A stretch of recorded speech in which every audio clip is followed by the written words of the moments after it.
اعوذ باللہ من الشیطان الرجیم بسم اللہ الرحمن الرحیم والتین والزیتون وطور سینین وهذا البلد الامین لقد خلقنا الانسان فی احسن تقویم۔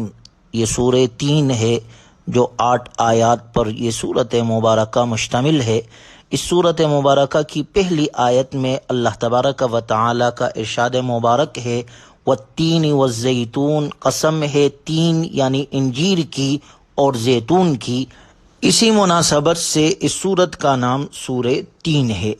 سورت کی ابتدا میں اللہ تبارک و تعالی نے 4 چیزوں کی قسم اٹھا کر انسان کی تخلیق کا ذکر فرمایا۔ والتین والزیتون، قسم ہے انجیر کی اور زیتون کی، وطور سینین، اور صحرائے سینا کی، پہاڑ طور کی، وَهَذَا الْبَلَدِ الْأَمِينَ، اور اس امن و امان والے شہر کی، مراد مکۃ المکرمہ ہے۔ لَقَدْ خَلَقْنَا الْإِنسَانَ فِي أَحْسَنِ تَقْوِيمٍ، اللہ کا ارشاد ہے کہ ہم نے انسان کو بہترین شکل و صورت میں پیدا کیا ہے۔ اس سے بہتر صورت اللہ نے کسی مخلوق کو عطا نہیں کی۔ سورت کی ابتدا میں اللہ تبارک و تعالی نے ارشاد فرمایا والتین والزیتون، قسم ہے انجیر کی اور زیتون کی۔ عربی زبان میں تین انجیر کو کہتے ہیں اور زیتون بھی ایک درخت ہے۔ انجیر کا پھل بہت عمدہ ہوتا ہے، کھانے میں لذیذ ہے۔ زیتون بھی پھل دیتا ہے اور اس کا تیل بھی استعمال کیا جاتا ہے۔ پھر فرمائے وطور سینین، اور قسم ہے طور سینا کی۔ طور ایک پہاڑ ہے جس پر اللہ تبارک و تعالی نے حضرت موسیٰ علیہ السلام سے تکلم فرمایا تھا۔ موسیٰ علیہ السلام کو اللہ سے ہم کلامی کا شرف عطا ہوا اور اسی مقام پر انہیں پیغمبری بھی عطا کی گئی اور تورات بھی اسی مقام پر ملی۔ یہ بڑا مبارک پہاڑ ہے۔ وَهَذَا الْبَلَدِ الْأَمِينَ، اور قسم ہے اس امن والے شہر یعنی مکۃ المکرمہ کی۔ یہ وہی شہر مقدس ہے جس میں حضور خاتم النبیین جناب محمد الرسول اللہ صلی اللہ علیہ وسلم کی ولادت باسعادت ہوئی، اور اسی مقدس شہر میں آپ علیہ السلام پر قرآن کی سب سے پہلی وحی نازل کی گئی اور آپ علیہ السلام کے سر مبارک پر خاتم النبیین کا تاج پہنایا گیا۔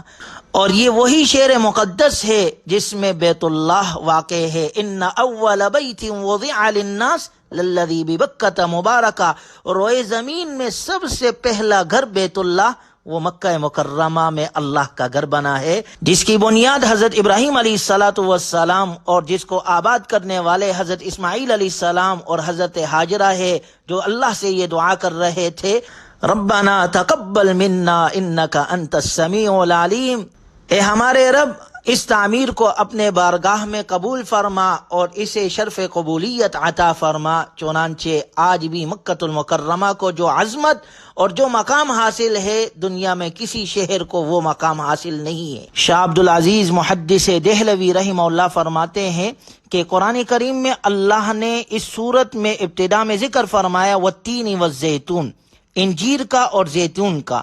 یہ دونوں درخت کئی فوائد اس میں اللہ نے رکھے ہیں، اللہ نے ان میں بڑی برکت رکھی ہے۔ انجیر کے پھل میں اللہ نے عجیب خصلت رکھی ہے۔ فرماتے ہیں انجیر کا پھل ان ایماندار اور نیک لوگوں کی مثال ہے جن کا ظاہر اور باطن یکساں ہوتا ہے، ایک جیسے۔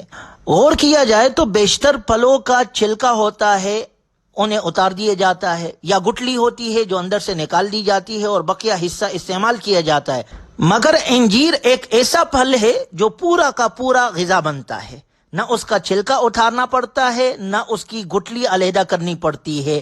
اللہ نے اس کو خوش ذائقہ اور نرم بنایا ہے، معتدل لقمے کی طرح ہوتا ہے، اور خاصیت ایسی کمال کی کہ جسم میں جو فاسد چیزیں ہوتی ہے اسے جسم سے خارج کر دیتا ہے۔ گویا جس طرح انجیر ظاہر اور باطن میں بالکل ایک ہی طرح ہوتا ہے، اسی طرح اصل ایمان والا مومن اس کا ظاہر بھی ایمان کو ظاہر کرتا ہے، اس کے باطن میں بھی ایمان رچا بسا ہوتا ہے۔ اللہ ہمیں بھی ایسا ہی بنائے۔ دوسرے نمبر پر زیتون کے درخت کا ذکر کیا گیا ہے، تو زیتون کا درخت کا ہر حصہ مفید ہے۔ تنا، شاخیں، لکڑیاں، چھال اور پھل، ہر چیز کارآمد ہے۔ اللہ تعالیٰ نے اسے بڑا بابرکت بنایا ہے۔ سورہ نور میں اللہ نے ذکر فرمایا یوقد من شجرۃ مبارکۃ زیتونۃ لا شرقیۃ ولا غربیہ، انجیر کی طرح زیتون کا پھل بھی غذا کے طور پر استعمال ہوتا ہے۔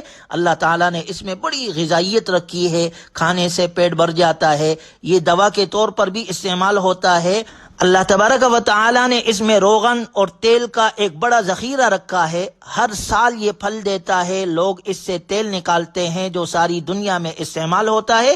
حدیث مبارکہ میں آپ علیہ الصلوۃ والسلام نے فرمایا کہ زیتون کھاؤ اور اس کے تیل کی مالش کرو، فَإِنَّهُ مِن شَجَرَةٍ مُبَارَكَةٍ، اسے اللہ تعالیٰ نے بابرکت درخت سے پیدا کیا ہے۔ یہ درخت بالعموم شام اور فلسطین میں ہوتا ہے۔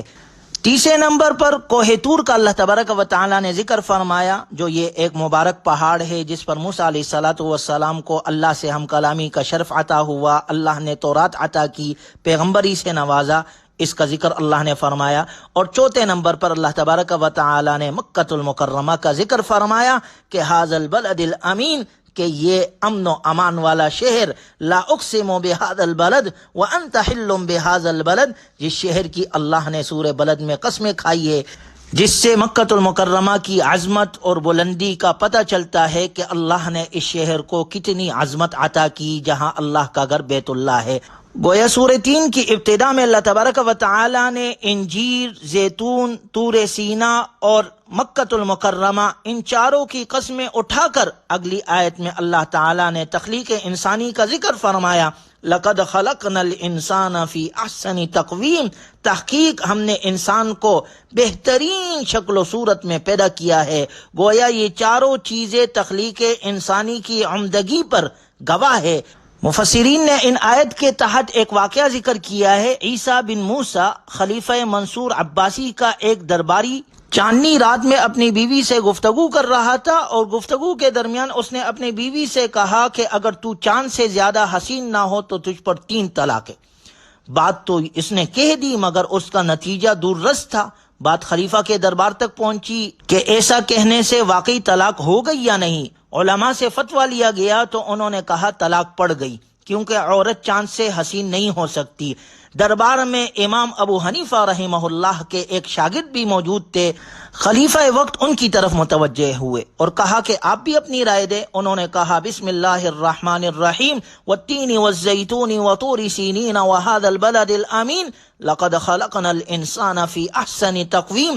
یہ آیتیں انہوں نے تلاوت کی اور کہا کہ اللہ تعالی نے انسان کو احسن تقویم فرمایا ہے، جس کا مطلب یہ ہے کہ اللہ تعالی نے انسان جیسی کوئی ہستی کائنات میں پیدا ہی نہیں کی ہے، تو چاند ایک انسان سے زیادہ بہتر کیسے ہو سکتا ہے؟ لہٰذا عورت چاند سے زیادہ حسین ہے، اس پر طلاق نہیں پڑی۔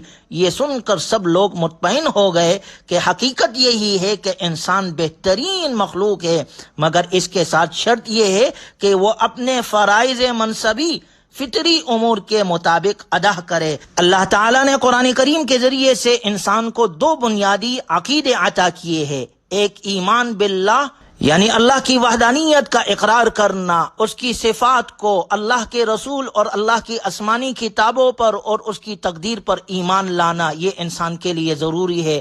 دوسرے نمبر پر انسان کے لیے بنیادی عقیدہ قیامت پر ایمان ہے۔ ایمان باللہ کے ساتھ ایمان بالآخرت کا تذکرہ قرآن کریم میں جگہ جگہ آیا ہے۔ من آمن باللہ والیوم الآخر، جو اللہ پر اور آخرت کے دن پر ایمان لائے، موت کے بعد دوبارہ زندگی اور دنیاوی زندگی کا محاسبہ اور پھر اس کے مطابق جزا یا سزا، جنت یا دوزخ، یہ سب باتیں اسی بنیادی عقیدہ ایمان بالآخرت میں آ جاتی ہے، اور یہی وہ چیزیں ہیں جو قرآن پاک انسان کے اندر راسخ کرنا چاہتا ہے۔ گویا اگر انسان اپنے فرائض منصبی کو ادا کرتا ہے تو واقعی وہ کائنات کی بہترین ہستی ہے، اور اگر وہ ان فرائض کو بجا آوری نہیں کرتا تو پھر اس سے بڑھ کر ذلیل چیز بھی دنیا میں کوئی نہیں ہو سکتی۔ ایسا انسان کائنات کی حقیر سے حقیر چیز سے بھی بدتر ہو جاتا ہے۔ اس لیے اللہ نے فرمایا ثم رددناہ اسفل سافلین، ایسے شخص کو ہم نے نیچے سے نیچے کر دیا، اس سے زیادہ ذلیل ہستی دنیا میں اور کوئی نہیں ہے۔ سورت کے اختتام میں اللہ نے فرمایا الا الذین آمنوا وعملوا الصالحات لهم اجر غیر ممنون، البتہ ایمان اور عمل صالح والے اس پستی سے بچے رہیں گے۔ اللہ ہمیں ایمان اور عمل صالح کے ساتھ زندگی گزارنے کی توفیق نصیب فرمائے۔ وآخر دعوانا ان الحمد للہ رب العالمین۔